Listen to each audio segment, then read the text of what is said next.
This show is brought to you by Safety FM.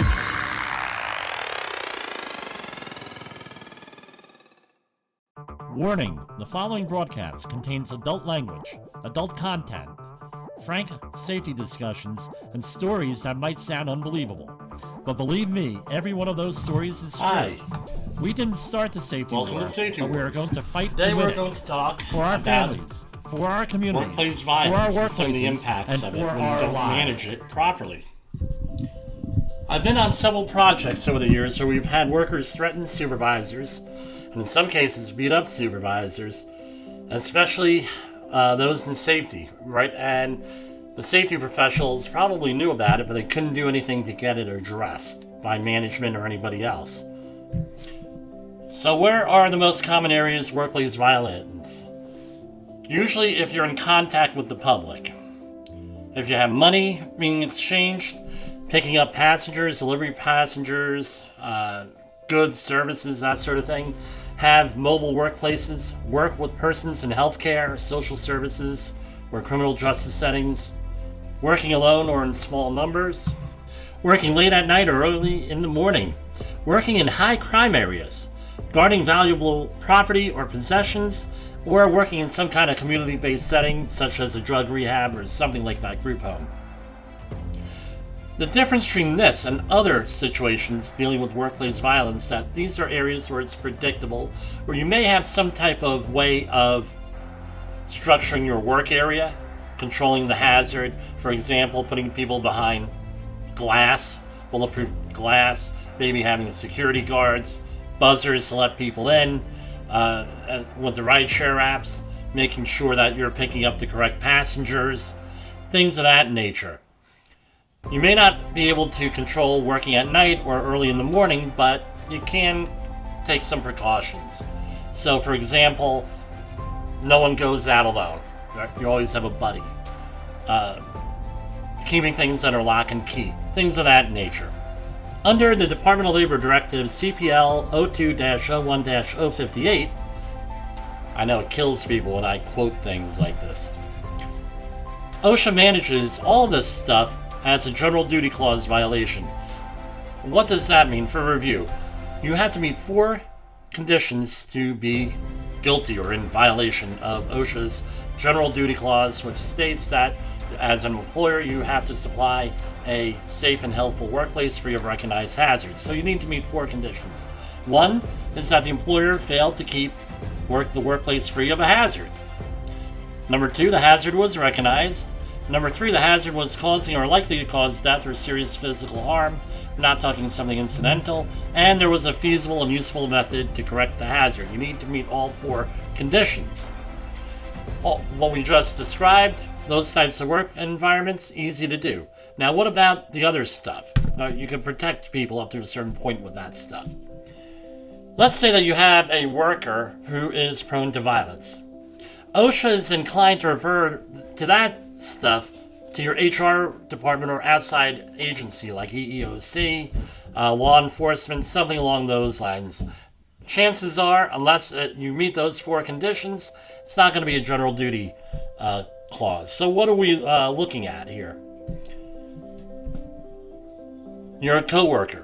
You're a manager of someone. What are you looking for in your workers? 1, attendance issues. 2, quality or productivity issues. 3, inappropriate or disproportionate reactions to things.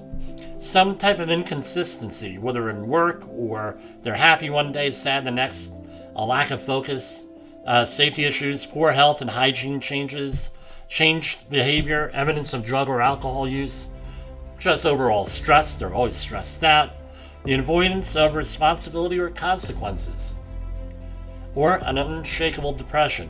So you need to go and talk to your workers at a certain point, interact with them. That's really the only way you're going to be able to evaluate this stuff, or listen to your other coworkers. Hey, did you hear what so-and-so said? And did you see what so-and-so did? That sort of thing. There are usually 3 levels of violence from coworkers. You have the level 1, which are the early warning signs. And these are very disconcerting to me because I think most of us have experienced this in the workplace, but who knew it was like a leading indicator of workplace violence that could come? So, what are the early warning signs? Level 1, intimidation or bullying, discourteous or disrespectful behavior, if they're uncooperative or verbally abusive. So, if you're in HR, and if the state law allows it, because that's usually what governs human resources issues, all this stuff, you document it. Hey, we have some early warning signs, level 1 indicators of intimidation or bullying. You have level 2. You have an escalation of that situation. They become more argumentative, deliberate policy violations, sabotage, verbalizing things, wishing to hurt people, sends threatening messages, written or verbal, and sees themselves as a victim, a me versus them. So, for example, let's say you're on a construction site and a contractor, it could be any trade, but certain trades are more likely to have this happen. We didn't intend to follow any of these rules, like fall protection. So, you're messing with us and we're the victim here because you guys are actually enforcing rules. Like, you have to wear fall protection at 6 foot or higher on an unguarded edge. Leading edge, you have to be tied off. You have to have a handrail. All this stuff, right? We normally see level 1 and level 2. Those are very common in the construction industry, some of the other workplaces. Disaster response places, that's another thing. Level 3 is an actual event, meaning that you have people with suicidal threats, physical fights, destruction of property, display of extreme rage, and or using weapons or other materials to harm others. How do we manage this, especially if we're a safety professional? Number 1, you need documentation and reporting. All this stuff has to be documented and reported, otherwise everyone will forget that this happened. Whether willfully forget or just forget that all of this stuff happened, because people are not normally focused on really negative things, right?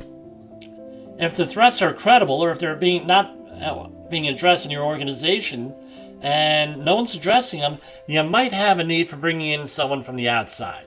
That may be someone from your corporate office, law enforcement even, if someone's making repeated threats. If someone is issuing terroristic threats, that's definitely a call to law enforcement. As I tell everyone, because smartphones and other devices are ubiquitous, meaning they're everywhere, you need to really control yourself. If you're feeling like you need to do harm to others, you might need some counseling and help. If you're getting to that point and you're able to be self-aware enough to recognize these behaviors in yourself, maybe it's time for you to get help. Talk to somebody. If you're an employer and you notice all these things, it's really important that you go and manage them in accordance to whatever the law is. In my experience, very few employers want to manage these things, if at all. Then it spills into a major situation.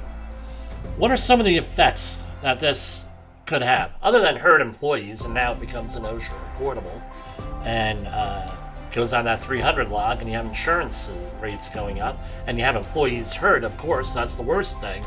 What else? You have employees that are stressed out, they'll quit on you, you'll have high turnover rates, you'll have lawsuits and litigation with this, you have it's a moral hazard of sorts, because now you're not addressing these things. How would you like it if one of these coworkers went and bought your publicly traded company and they show up at the stockholders meeting? Oh, you're not going to believe this. These people aren't addressing this. What are they trying to address with this? I tell you what, I've been involved in a couple of situations where people have actually done that, and it hasn't really turned out so well for their managers. They ended up having to quit because the manager, not the manager quit, but the employee quit because they got harassed out of the situation. But the whole thing is documenting and then coming up with your own ways of managing this. Avoiding a coworker might be an appropriate way of handling this. Never being alone with a coworker. We've had to do this on a couple of our jobs, a couple of our projects, where we don't talk to a certain people because they are hot-headed. So everything goes into by email, text message, anything like that. So things are documented, what you're telling them. The other thing is this, that could be being done on you as well. Right? So you got to watch yourself. Everybody calm down, especially nowadays. Workplace violence. Unfortunately, this type of battle is one of the major ones in the ongoing safety war, especially when you consider levels 1 or 2 where you're dealing with words. Basically. When it gets to level 3, then that's a hot war. You got to figure out what you're going to do with that. There's all different types of training. Active shooter training is one of them. Self-defense. Coming up with controls for yourself. Like I mentioned, avoidance. Eliminating that hazard through avoidance. What you don't want to do is take the law into your own hands. Unless you absolutely have to, because guess what? You got folks out there that say, well, I'm going to commit violence on them. Well, these sort of people have a way of making themselves into the victim, often. So you think you're protecting yourself, when in reality, you'll be the one in trouble. For Safety Wars, this is Jim Is your Holzer. safety training old, stale, and hackneyed? Is your safety trainer still preaching a warped version of behavior-based safety? How about safety training that actually addresses your hazards in your workplaces and is not standardized baloney from 25 years ago? Contact the Safety Wars team at safetywars.com or call Jim Polzel at 845-269-5772. Remember, if you're receiving this message, you are the solution to unsafe workplaces. The views and opinions expressed on this podcast are those of the host and its guest and do not necessarily reflect the official policy or position of the company. Examples of analysis discussed within this podcast are only examples. They should not be utilized in the real world as the only solution available, as they are based only on very limited and dated open source information. Assumptions made within this analysis are not reflective of the position of the company.